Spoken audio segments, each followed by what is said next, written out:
Good evening, everybody. Hey, welcome again, Living Water Young Adults. My name is Chase, and one of the pastors of Living Water. Hey, happy Thursday. Man, it's good to see you. And if you are new to the Living Water Young Adult community, a special welcome to you. Most of the faces I see are familiar. There's a few that I don't know if I either have met, maybe one or two that I'm recognizing, or a couple that just haven't maybe been here in a while. Welcome back. And if you are newer, um, there's a way to get connected or just get the information to help stay connected. And the best way to do that is through our Text Connect. We send a text out every Thursday, just kind of letting you know what's going on for young adults. And if you have yet to be a part of that Text Connect, that's how you can be a part of it. You can text the word LWYA guest, all one word, to 97,000. Get a little text back. There's a little link that you can fill out a connection card. If you don't want to do that, you don't have to. But that'll add you by just texting. It'll add you to the thread, and that way you'll get the text messages. Again, they are just once a week. They are not that obnoxious, to my estimation, but that's the greatest way you can stay connected there. And a special welcome again. Well, tonight is one of my favorite kind of nights because we're wrapping up a series through love, relationships, and singleness. And can I say, if you've been here for any of the weeks, over the last several weeks that we've been in this series, it's been awesome because man, we've had some great guest speakers that have just, at least for me, I haven't really, I don't know what y'all think. I've talked to a few of you, but I believe just based off of some of the feedback and then the stuff that I've experienced, some of these guest speakers have been phenomenal in speaking about singleness and relationships and marriage, and it's been really encouraging. And so I hope and pray that you've been encouraged and challenged throughout this series. And tonight is our wrap up for that. And I have the most important person in the planet, in the whole planet, the whole world, to me in the room and joining me tonight for our conversation. And it is my wife, my bride. So will you help me welcome Holly? Hello. This one's for you. And she is with child for a number four. Number four. Ew, and we match. I'm so mad. You should. Why are you? It's really hot. Cold. No, that's just because you don't want to be that Oh, matchy. I'm actually cold. Whatever. I'll take it off in like 2 minutes. You should Is this just. You just. No, I You was got- sitting in the chair back there. It was like this. And I like shifted my jacket and went, oh man, we're camo. It's almost like we're married. You know what I mean? Oh. But I saw you twice.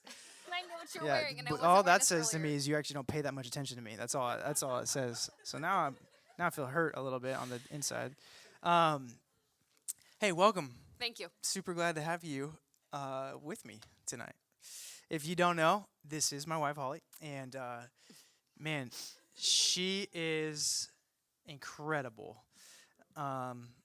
Here's what we're gonna do tonight. I'll kind of get right into it, and that way you have a little bit more of a roadmap of where we're gonna go. As we've been doing for the last several weeks, I love creating the opportunity for people to send in questions throughout the night. So if there are things that come up that you're like, I'd love to hear more on that or speak to that, that you have the access to do that. And we're going to have our app open here, receiving the text messages that we'll really address at the end of the night come in.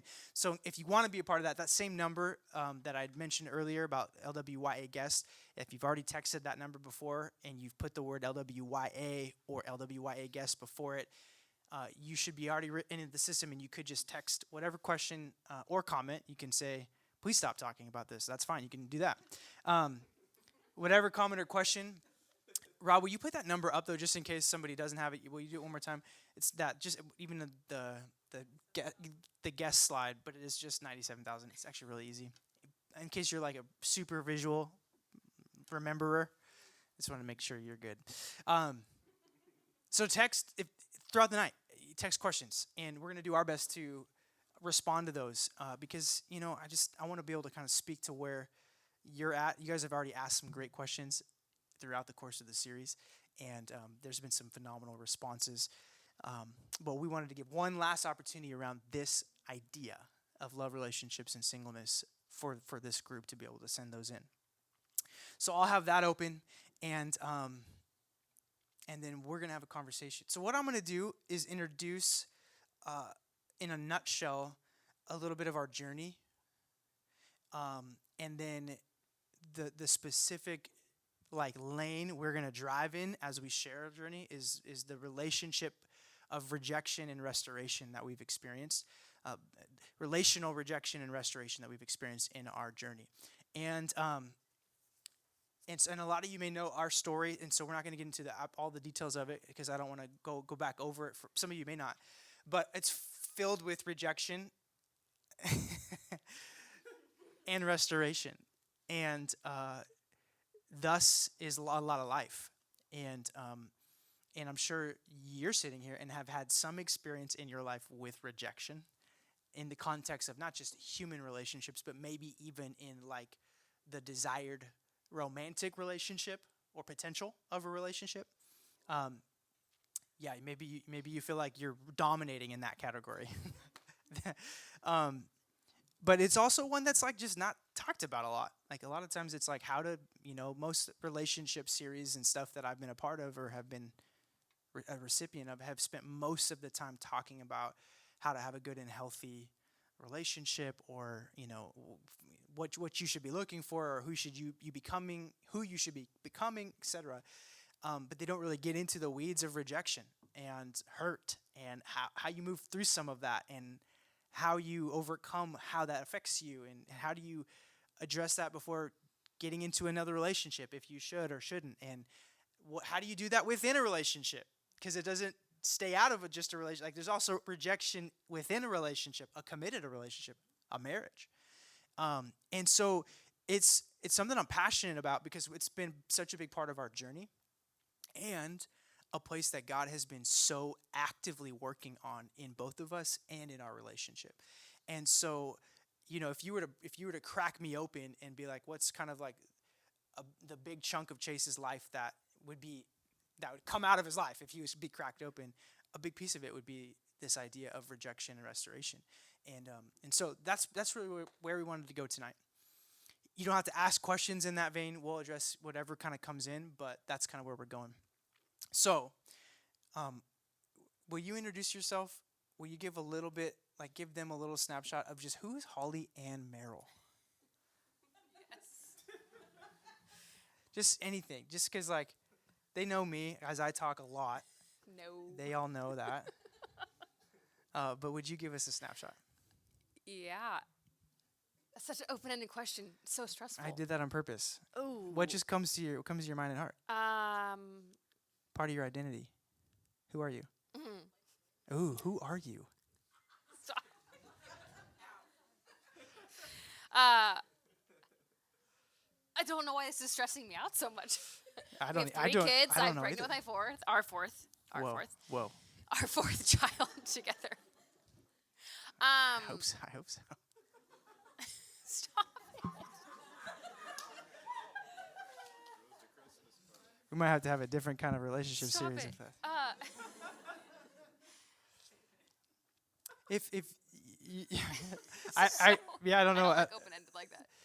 Part of why I'm asking is because of the journey you've been on in the last year through some of the leadership things that you've been a part of. They've asked a lot of questions around your identity, and I thought it would be cool, just whatever off the top of your head and heart about who you are, what stands out. Just give them a snapshot of who you are. If you don't, I will do it. But I just figured, hey, you know who you are more than I do. Not really. I think you know Whatever. more who I am.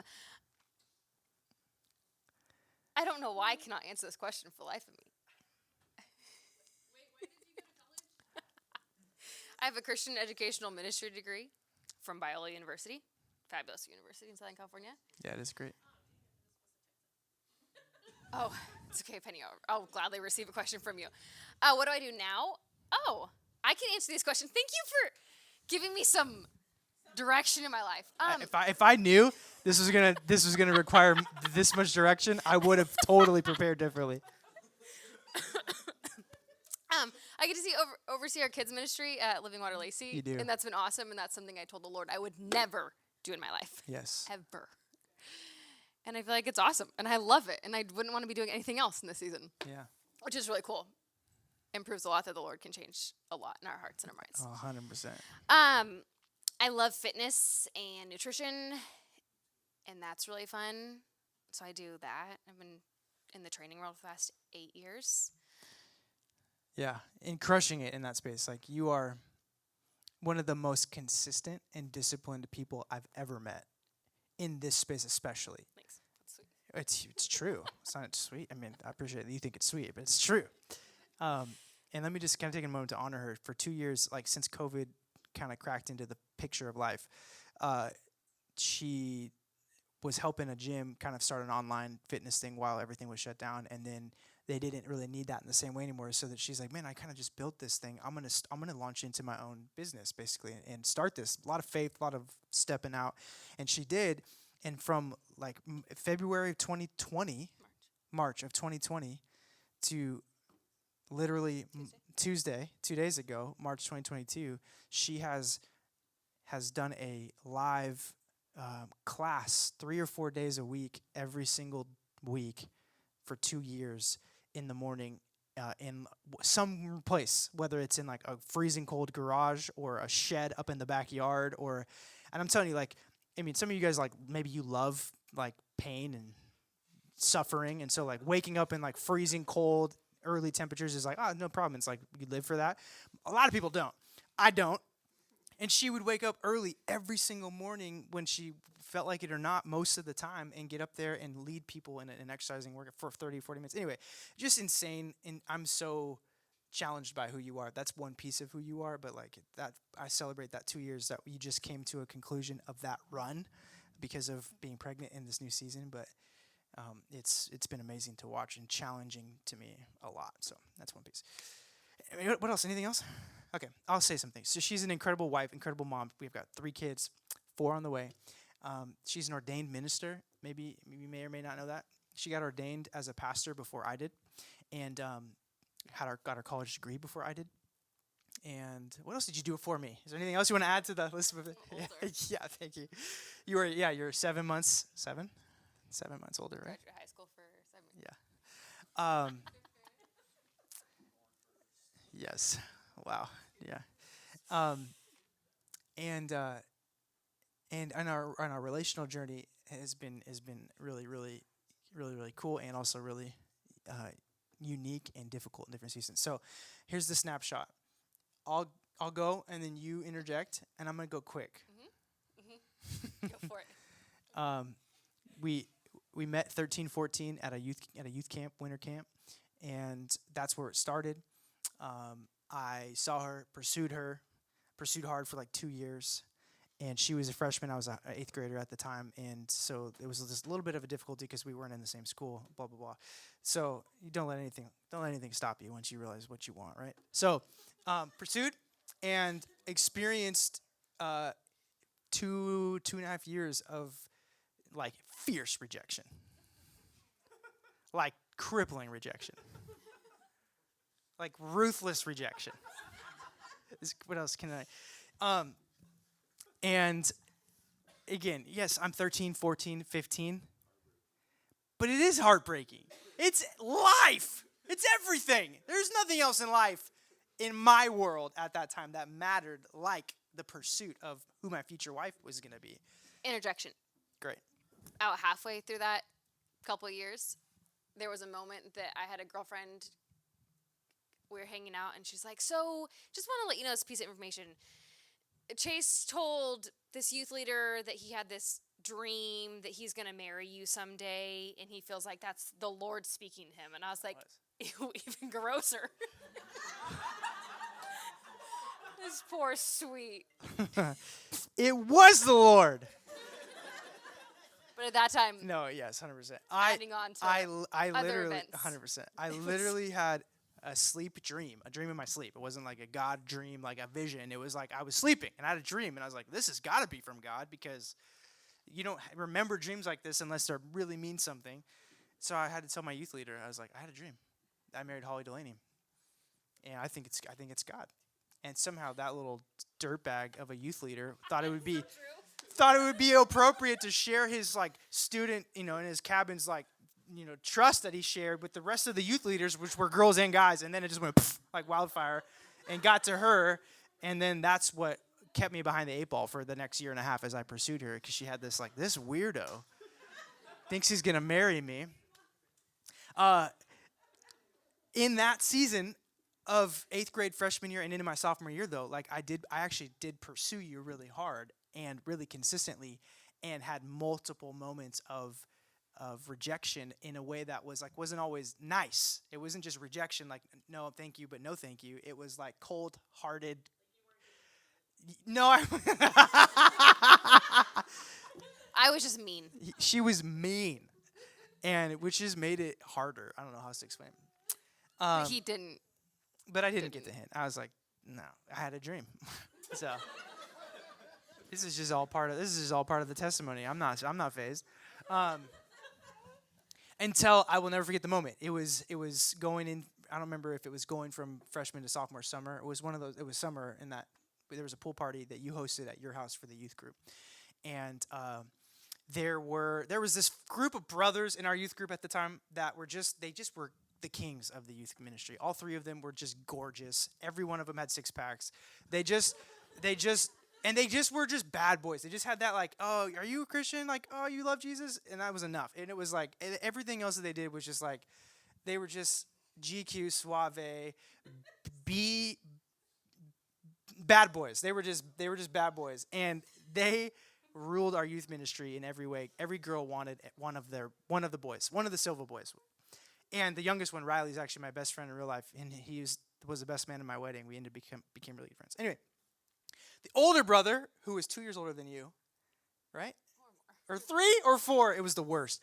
The older brother, the oldest one, was 3 or 4 years older than her, and they came. All the Silva brothers came to this pool party, and I'll never forget the moment. But and it's okay. Put yourself in the picture, right? It's a pool.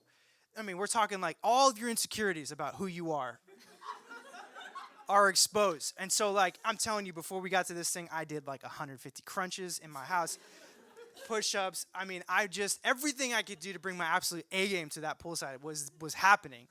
And it still wasn't enough. But I remember seeing there, and then just seeing, all the guys were getting ready to get in the pool, and the Silvas were there. And I remember Robert, the oldest, coming out, and I watched him and Holly. And I had heard about her kind of liking him, but I wasn't seeing it in real life yet until I had this moment, and they were talking and laughing a little bit, and I remember sitting there at the pool at the end of the poolside, just being like, "It's over.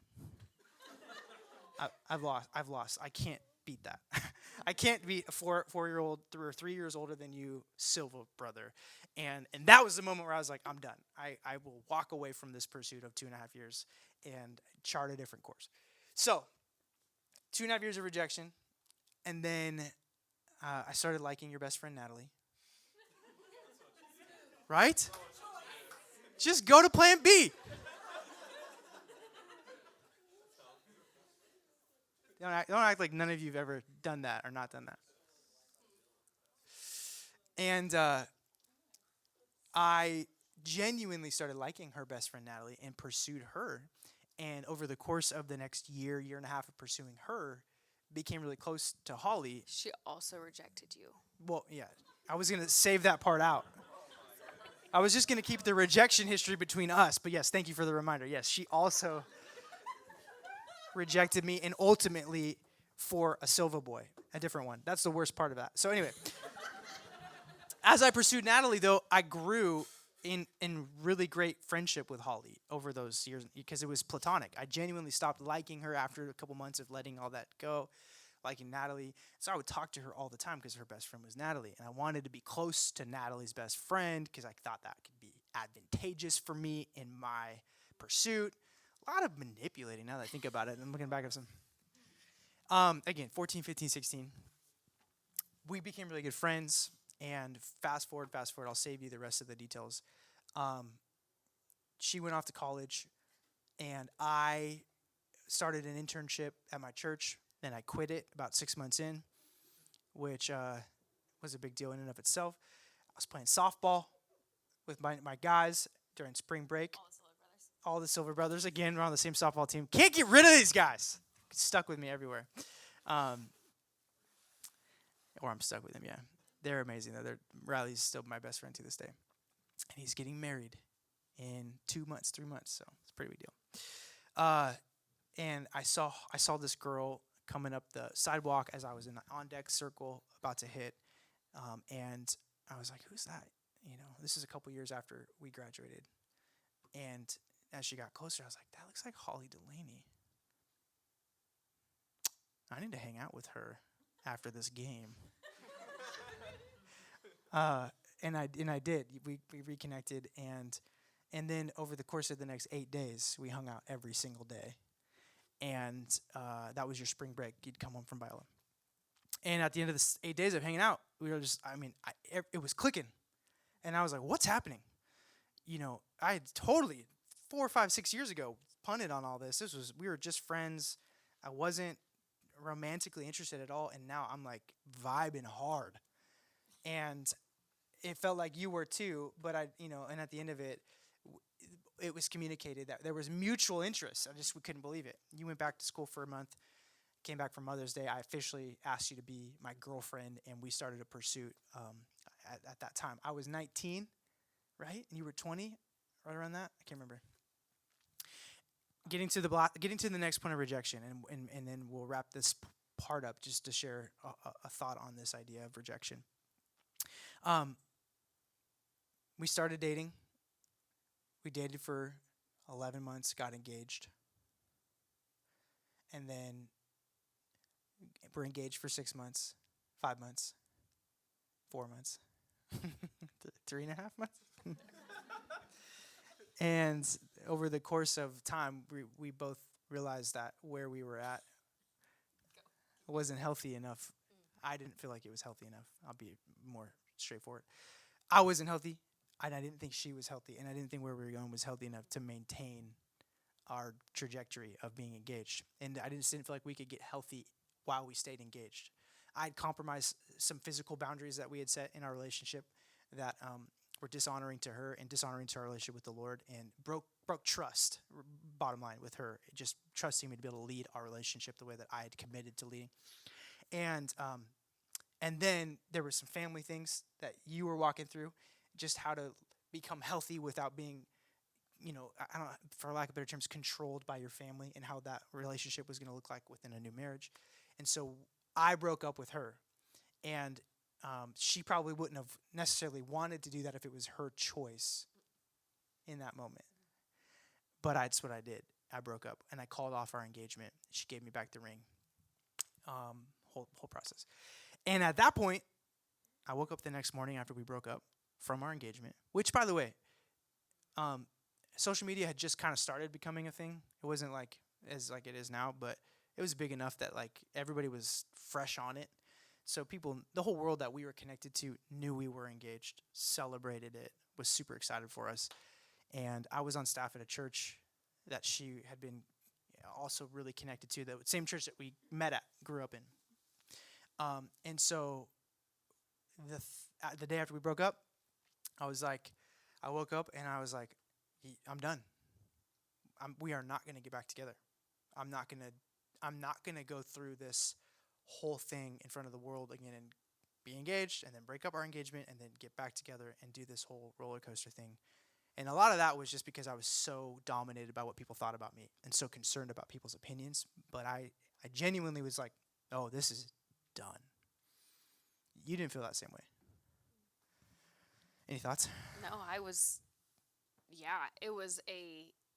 had been on this journey where we were, and recognizing there was health that was needed that I didn't realize was really needed, but was so caught off guard by a breakup. Yeah. Like that was the last thing I could have thought would have happened. We were going up to get a Redbox movie to watch with this family. Nah, it was just devastating. And it's a good point to pause. Like, although my rejection was earlier on and was less significant in the spectrum of like how we had been developed and where we were in our lives, that was a significant moment of rejection in your life that cut you deep into a place that you probably have never experienced that kind of pain and hurt before. And so we had... Well, you're the only person I've ever dated. Yes, right.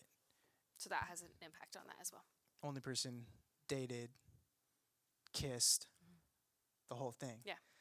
And I just was, you know, Over me. yeah. Um, but for me, it was in a really unique seat where I was so, it was a long, terrible, extremely painful journey. But I kept coming back to this place of like, Lord, I don't get this. I'm so confused. Whereas like I can very clearly see from him that he's done, like done, done, done. There's no hope of this ever. Where like when I begin spending time with the Lord and like think about my future, like I can't, and I think about ministry and what I'm called to do, like I can't envision my life without Chase Merrell interconnected with that. And so like I don't get that. Like I'm trying to begin healing, Lord, but like I don't get this because I really can't see life in ministry who I'm called to be without him. So it was confusing for me. And then to add insult to injury, after I did that initial, we broke up. I realized that we weren't on the same page pretty quickly after that. That I could see a lot of hope in her eyes still that we were going to be back together one day, and I didn't. And so I worked pretty diligently to make it clear to her there wasn't a second chance. There wasn't going to happen. And so in my heart it was like I'm being kind by not leading Such good intentions. her on, because I don't want to lead her on and give her false hope. But the way that was executed was douchebaggery to the nth degree. Just dirtbag USA. I mean, I didn't know how else to do it besides just cold shoulder, ignore, and talk about being cut even deeper after you've been broken up by a fiance, somebody that you're getting married to, and then you go from that thought trajectory to broken up, then to you're not talking to me, to And we saw each other like 4 days a we week. saw each other a lot because of our cross with ministry and church, and so I'm acknowledging that was really painful, part of the rejection process as well. Past that, so we'll spare you the restoration story part because I want to step into the rejection piece a little bit, but yes, God restored. Eventually, 5 months later, we rekindled a friendship. There's a whole story to that. I'm sure a lot of you know it, but if you don't, it's crazy, and we have two different sides, but we come to the same conclusion. Um, and the Lord brought us back, and He healed some things in us individually that needed to get healed, and then healed and restored our friendship, and then our relationship, and then we got re-engaged in May. So we broke up in September. We did not talk basically from September to January, outside of the cold shouldering moments that we barely interacted. And then from January to May, we started a rekindling of friendship, relationship, and then got re-engaged in May of 2012, and then got married in October of 2012. And so October will be 10 years of marriage for us this upcoming October. Yeah. And so why are you giving you all that?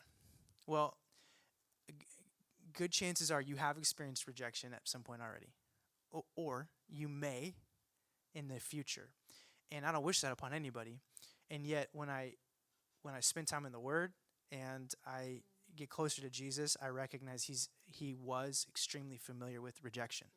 And so we have a God who can empathize and really get that pain and that degree of emotion and feeling that comes with rejection. And He experienced it to the fullest extent of what humans can experience it to, obviously, in a different sense of not romantically, but just in life. And so you and I have a God who empathizes with that pain.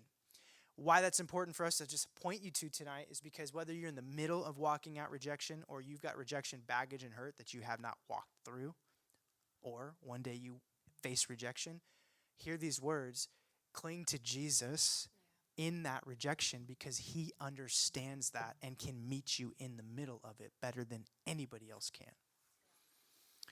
And honestly, that's what I watched her do as she walked out those months following after I broke up with her. I watched her run to Jesus and cling to Him. And I was really shocked by it. Not shocked because she loved Jesus and was serving and following Him before, but and call it pride. I just figured I was her whole world. And the fact that I wasn't anymore, I felt like I was going to watch a spiraling that didn't happen.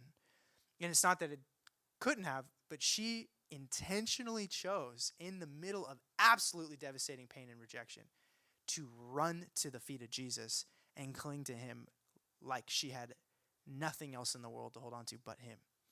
And I watched it, and it was like, whoa, this girl's the real deal.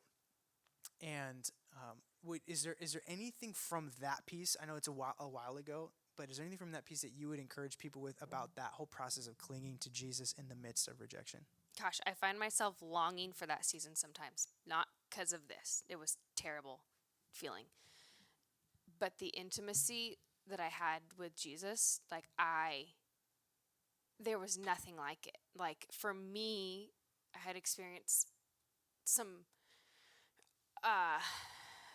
bad health stuff and depression like a year before that, year and a half before that in college. It was a really hard season, but I hadn't experienced anything else so painfully deep. And so like for me, that season was this like, man, I get to experience what it's like to walk through some of these things, that these feelings and emotions, where at my lowest of low feelings, I get this opportunity to like dig deep and sink deep into Jesus like nothing else. And it was the sweetest moments I've ever had in my life over a 4 months that just I long for and crave. I don't really long for that season, but it was so worth it in that sense.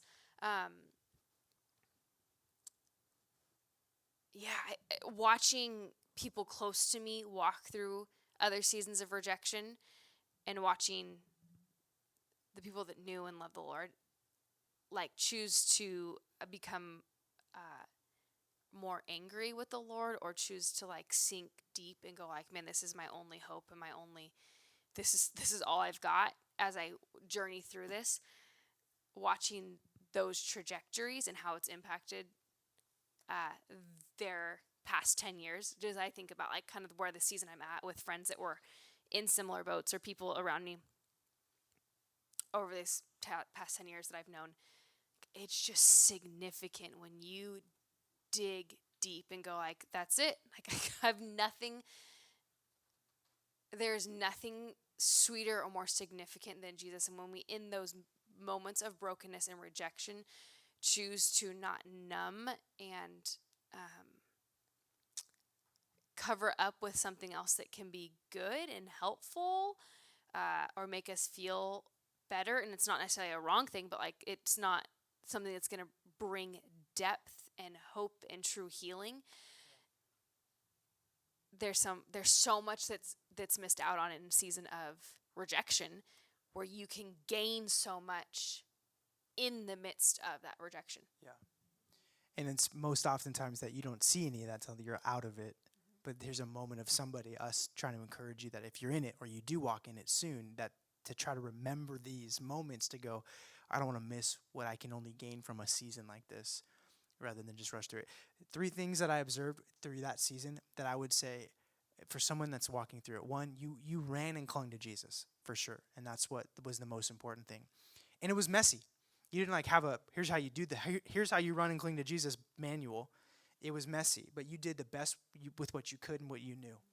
And I didn't know all the behind the scenes moments of that, obviously, but I saw some of those public pursuits in the church context, and you were abandoned. You did not care, and you worshiped God and ran after him, pursued him when you had the opportunities to do that. So run and cling to Jesus. The second thing you did is you ran and clung to community. Now, that was the other thing. I was like, she all of a sudden just dove into some good Christian friends that were girls in her life, and then moved into a house and just thrived in some relationships and community. And that was something that I watched pull you up and out of like the potential spiral. You didn't just wallow in your sorrow and grief through the pain of the rejection. You found people to surround yourself with that could pull you up and out and point you because the right that way. isolation is the most damaging thing. Right. And when you're in that, going like, man, I could continue to isolate myself even more. Right.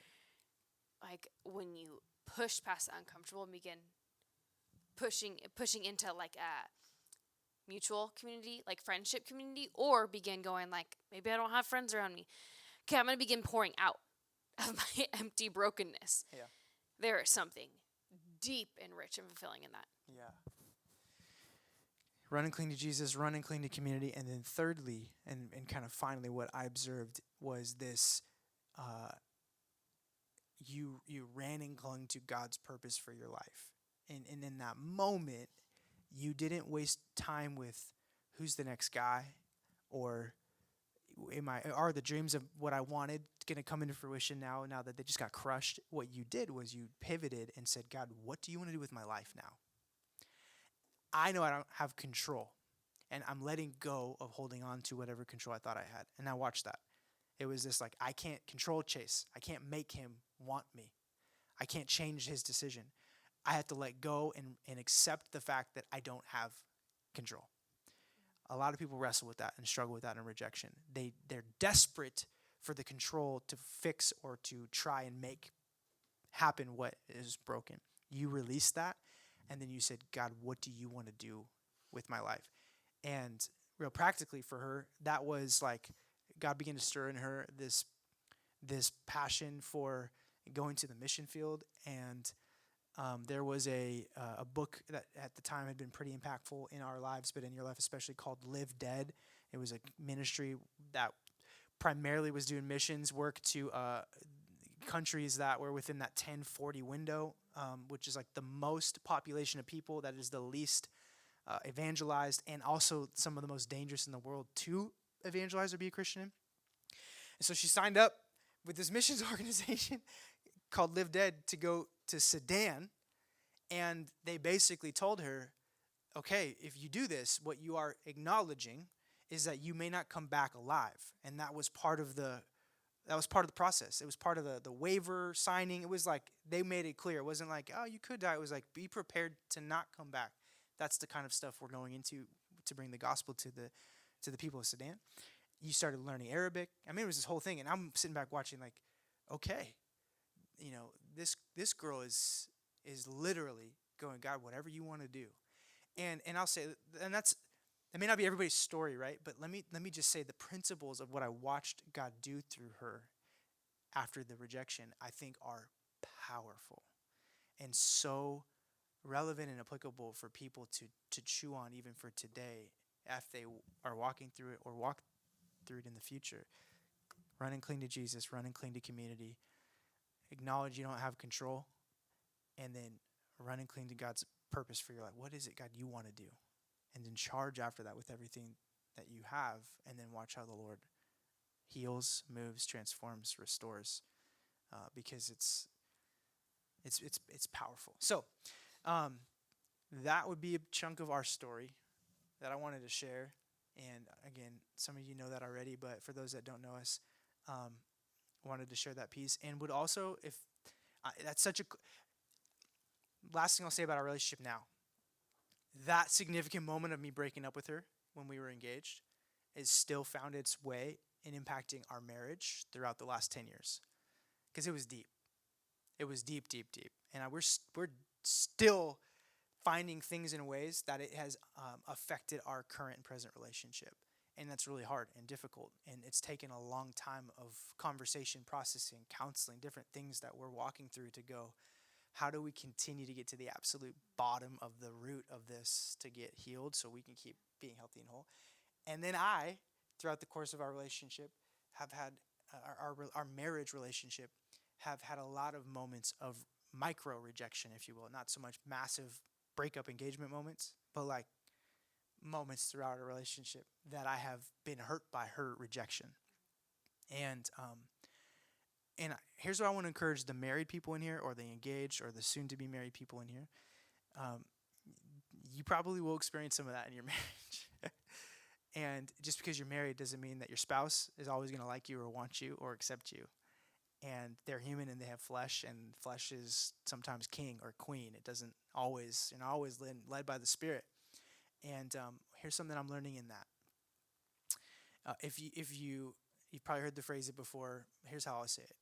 If you live for their acceptance, you will die by their rejection.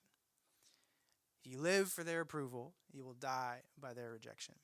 And simply put, it is a constant journey for me to continue to find my greatest source of identity in Jesus, so that whether or not she's like, you're the best thing I've ever laid my eyes upon. Ryan Reynolds, move over. To, I can't stand you. I don't care what you think or feel. I don't like you, want you, whatever that spectrum is. That my sense of acceptance and approval comes from not her. It's a different source. And so even if she's rejecting me, I don't die by that because it's not also where I'm getting my life from if she accepts me. That's a journey. And for some people it's easier than others, but I'll tell you what, as a single person or a dating person or wherever you are now, that process is now for you. It doesn't just start when you get married. You can be doing that now, so when you get married one day, it's more a part of who you are in your relationship, and you'll be a step ahead or 3 or 4 steps ahead than a lot of people will be at that process. Okay, cool. If you have more questions about rejection, breakup, that whole world, it's something really close to us, and we've walked couples that have gone through different seasons or trying to navigate that because of our story. We have a heart for that especially, and would love to be anything, a resource, anything that you need in that space to speak into or to encourage you. So don't hesitate to come our way. Okay, some great questions have come in. Let's hit a few of these before we wrap up tonight. Is Holly taller than you? No. And if she was, I'm confident enough in who I am that it'd be okay. Is she stronger than me? Potentially, in a few different places. Yes. Yeah, first of all, your guys' questions are awesome. There's some good comments in here, too.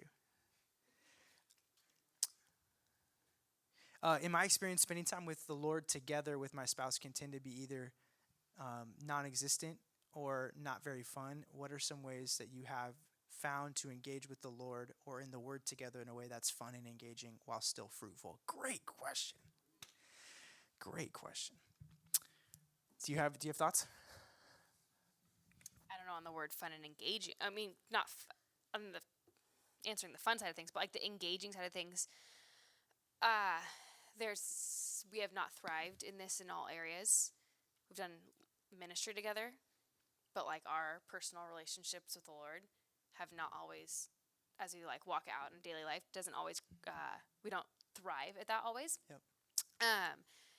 We did Easy to say we've sucked at it for a decent amount of our marriage. miserably failed about that aspect. We did a Bible reading plan together, and we commented. That Yeah. was 2 years ago? Yeah. That was a cool way to engage and be Yeah. able to like see each other's thoughts and have connection point throughout the day because we didn't have to verbally engage and it came in at different points. But we did like a Bible reading plan that you like commented on. That was a cool connection point. Yep. And just got us into each other's hearts and brains more. Yeah. That was the one thing I thought of. Yeah, I have pivoted my position, if you will, on this idea. Here's what I mean. I lean heavily more towards the side of like if you are healthy in your pursuit of Jesus individually, it'll overflow. Yeah. Rather than I hear a lot of couples like how do we have better time together with the Lord? How do we, and again that desire and effort I think is good, but I would encourage you and say, man, is your time good? Because if your time is good, it's going to overflow naturally into your spouse and vice versa. And so don't take the pressure off. There's a lot of boyfriend, girlfriend. I have, when we were middle school or high school pastors for a couple years ago, like that was the biggest question. How do we do our devos together? And I was like, stop doing devos together. Do your own devos. Your relationship with God is your relationship with God first and foremost. Get that healthy and right. And then let's, and I would just say that's still true even in marriage. Like, man, dial in your relationship with the Lord and get in love with the Word, get a thing, and let it overflow. Overflow as you jump in the car and you're going to dinner. You're going to share what God is doing and speaking to you, and let that be a part of how you have fun coming together around the Word. Yeah. That's a real practical, philosophical one in sense. The other thing I'd say is jumping in and doing ministry together. Now, that's not spending time with the Lord in like the normal devotional sense, but like something happens when you are together on mission in something that's stretching you out of your comfort zone. There's no substitute for it. And so jump in something together that you can not be it says how does it say it? It's not gonna win or lose depending on your shoulders. So that you're just supporting something, it's not gonna like you're like feeling the pressure of it succeeding, and you're like, come on, babe, you got to like don't put yourself in that position. Come along into something that won't win or lose on your shoulders, but you guys can serve in together. And a lot of the times you will find it being more fun and engaging and fruitful. Great question. Um, is Natalie still Holly's best friend? No. No. Did you see one? There's a couple more, but I'm gonna make sure you saw. If there's one that you wanted to I think that's great. read. The thing I think of, read. if you could go and tell yourself one thing before you got married, what would it be? Uh, the importance of the thing that I think we've come back to in marriage, and then come back to with people as we walk through this, like the importance of walking through some of your crap. So like getting counseling, or really begin dealing with some of the things that are like deep under the surface that you might not even realize are there, because that is what is going to come out, because feelings are going to come and go, but like what is really how you value, how you see yourself, like your deep values, how you see yourself, past traumas, things like that are going to begin creeping into marriage, dating relationship, marriage, whatever it is, a year in, 20 years in. And so if you can begin processing some of that stuff in the season that you're in, do it. Yeah. And how to do that, one of the best ways to do it is find somebody that you're close to relationally and you trust, and ask them what some of those things might be. Because you might not be aware that you've got a attachment issue because of some of that happened in your family, but your best friend might be able to tell you that.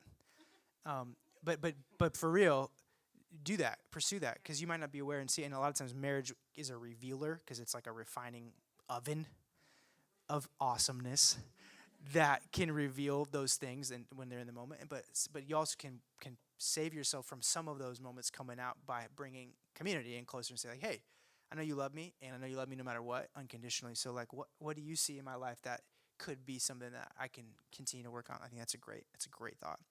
A couple more here. Oh, that one is probably from last week.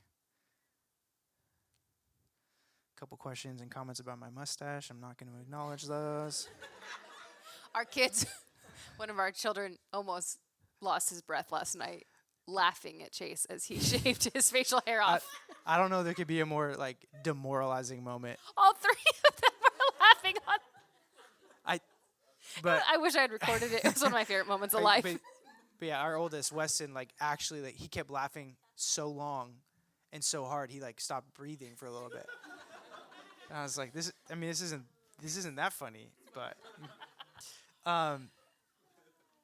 do you always have butterflies in your stomach while you're in marriage? 100%, every day, all day. No, you don't. And that is so funny because I think it's good to acknowledge the world of butterflies and the world of attraction. I think I said this 2 years ago when we did this series, and I think it's something that I would want to challenge you with again, whether it's butterflies or attraction level. Because there's a lot of people that struggle with like, I'm just not as attracted. People are like, oh, have you thought about so-and-so in your life? Could be an option, or blah, blah, blah. And they're like, nah, I'm not attracted, or things like that. I'm sure some of you have been in moments like that.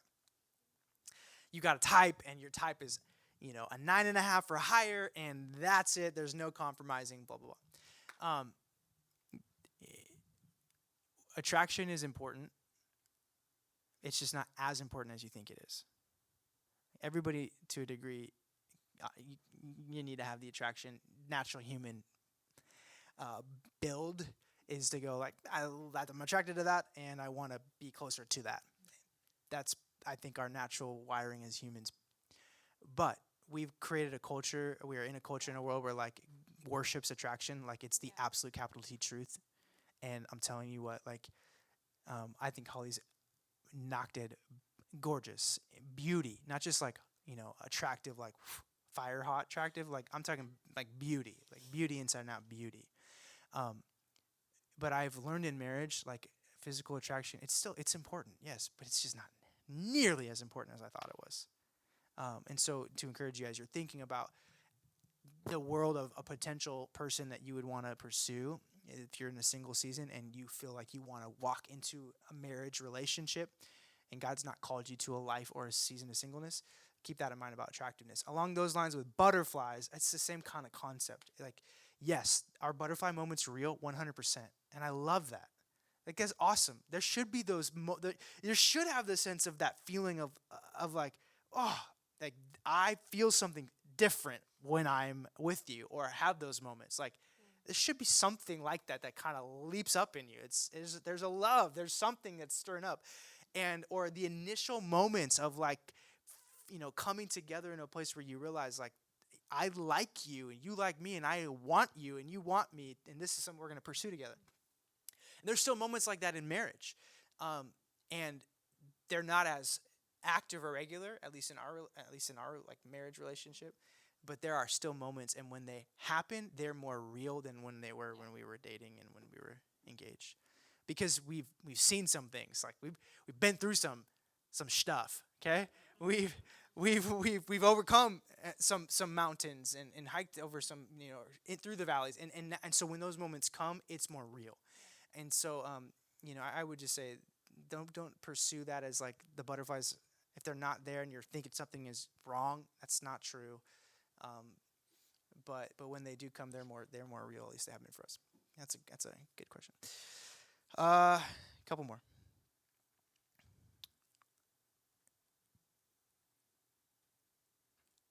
How would you encourage or guide a couple who's dating or engaged and has seen some red flags in their relationship but feel like they are so close, so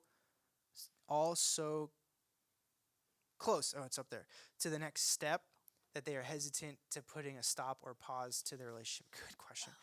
Okay, couple highlights. You're in a dating relationship or an engaged relationship. You acknowledge it could be some red flags. First and foremost, acknowledge them. Like, don't push them down and be like, it'll go away. It won't go away. It'll probably get worse. And then you'll be in a position where you don't have the same capacity in life to navigate some of those things in the way that you could if you were to pause a breakup or whatever. And again, it's painful. It's not ideal, but it's better than putting yourself in a marriage that you saw a lot of red flags beforehand that you could have taken a pause or a redirect and gotten some stuff right before jumping into that kind of level of commitment. Because once you're in it, you're in it. And again, God's grace abounds. Like, there's going to be, God will help you navigate that, but you will save yourself a lot of heartache and headache, I think, if you can pause with those red flags and then go, let's acknowledge these and address these now. Ending a relationship in a dating relationship is a lot easier to walk out than ending a marriage. Yes. And, we're so close to the next step is not a good enough reason to stay in something that may not be right. Pre-marriage, right? Pre-covenant to the Lord and to each other in marriage. And you'd be surprised ready? This is what I believe to be true. If we had not broken up our engagement, we wouldn't be married today. Or still married. Better said, maybe. If we had plowed through staying engaged the first time and not had that whole process in season, I'm not going to like try to foretell our future or any of that. I pretty much could guarantee we wouldn't be married still if we just gotten married and just tried to ride through that. There was something that the Lord needed to do in us that could have only happened by breaking up and then walking that process out. So don't be fooled either in thinking that something is irreversible in the sense of like a pause on your dating relationship or a pause on your engagement.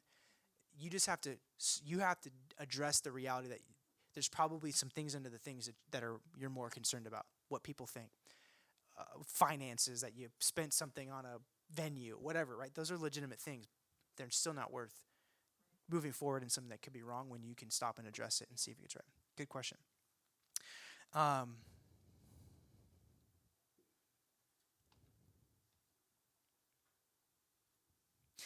did you recover from / restore the physical barriers that were broken prior to marriage? Great question. I wonder, I might try to answer it or have you help me answer it, because I don't know if that question's coming from a place of how did we do that as we continued our restored dating and engaged relationship, or how did we overcome some of that trust broken from our dating relationship and into our marriage? Because both of those have been at play.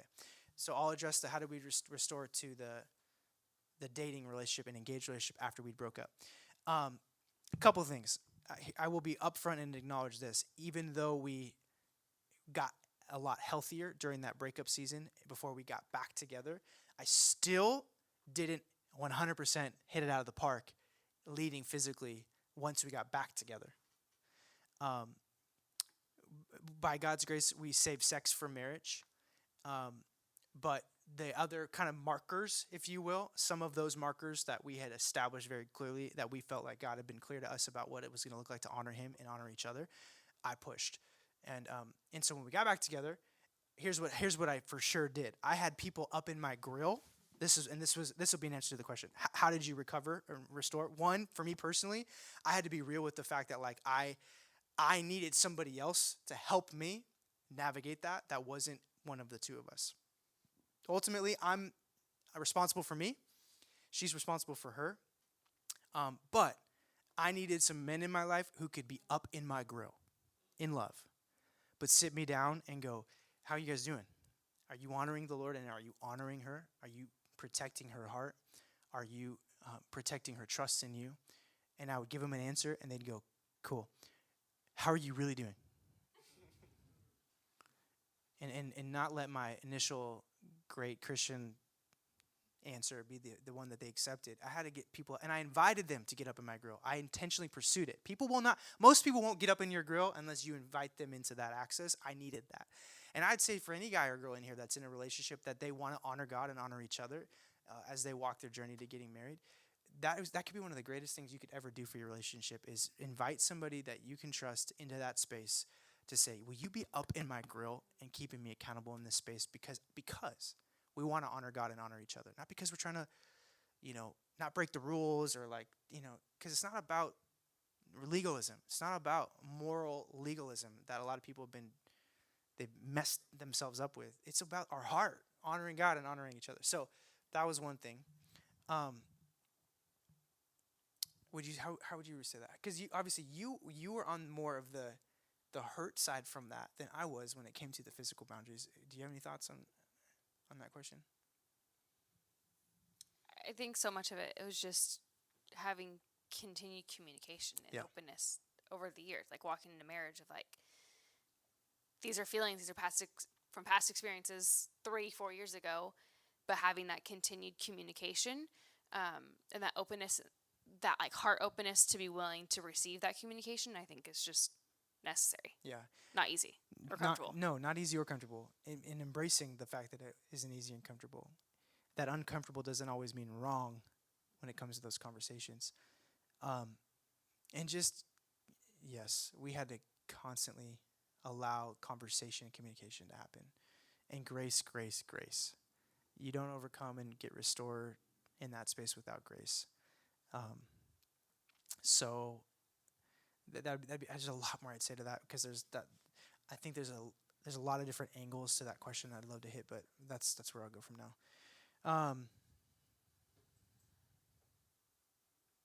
Oh.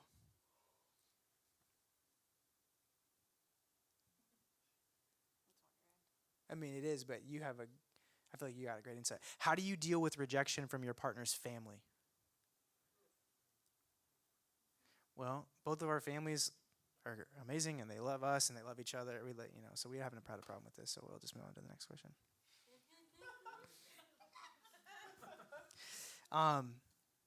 This is a hard one, and there's so many dynamics. Obviously, there's so many different factors that can contribute to what your situation may be. Everyone's got a different situation, and here's what you got to understand: everybody's family is broken. Everybody's family is broken. Even if the mom and dad are married still, and they're not divorced or they're not remarried or whatever, they're still broken. and so why I say that is because it's easy for us to, depending on our family or our partner's family, look at different families and go, well, your family's got this, and my family is whatever. Everybody's family is broken, which means that there's going to be a broken degree involved in their relationship with you and your relationship with them. And whatever baggage they've got in their life, they're going to bring into the situation. If they've got some, unresolved thing from their childhood, their upbringing, their relationship with their daughter or their son, and you're now into the picture, you will become a recipient from some of that baggage and brokenness as a byproduct of being in the relationship, and you did nothing to deserve it, or except for just getting married to the person. You're like, whoa, this sounds super discouraging. I don't want to do this. No, there's the Lord helps you through it, but how you deal with rejection from your partner's family is the same answer I'd give you to how you deal with the rejection from your spouse or the person that you're pursuing. And it is just that whole concept of if you live by their acceptance, you'll die by their rejection. You got to go into it knowing that no matter what they think or feel about me, their validation is not where I get my worth or my value. And it might take time to develop a relationship. It might take time for walls to come down. It might take time for things to get resolved that's not going to be fixed overnight. And so I would just say be humble, be patient, get your identity secured in Jesus, and then be ready for a journey. And that's part of what we've experienced with both of our families towards each other. And I'll tell you what, 10 years in, the relationships that we have with each other's moms and dads and our families is so much better than I ever thought it could be, especially in the first couple years when we were married. And I looked at it and I was like, good Lord, this is not going to be good. And there's so many other dynamics to that, but that's a great question. Okay, 2 more, and then we're going to wrap up with prayer. Anything that you see?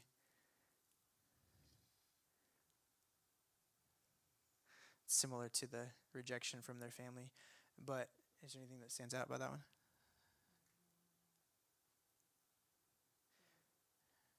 Okay. I'll hit it because I think that it'll be applicable. Obviously, somebody's asking it, but it could be applicable for more people. How to deal with a controlling family that rejects your significant other? How to deal with a controlling family that rejects? So, kind of similar to that question, but maybe more so you're the one asking for your partner rather than them asking from their point from the rejection. That's hard. Again, similarly to like at some point a man and a woman have to leave their family, and not just leave their family physically, but they have to leave their family from an emotional and a spiritual sense as well. And what I mean by that is there's a conscious disconnect that you've got to make to step into your adulthood that's going to require a sacrifice to what you've known and what they've known, and it's biblical.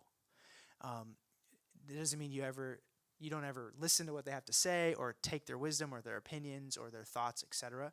But as you go on that journey towards pursuing somebody, towards an engagement in a marriage, you will have to cross a line when it comes to family, if that's the situation where they're controlling and they reject who you're pursuing.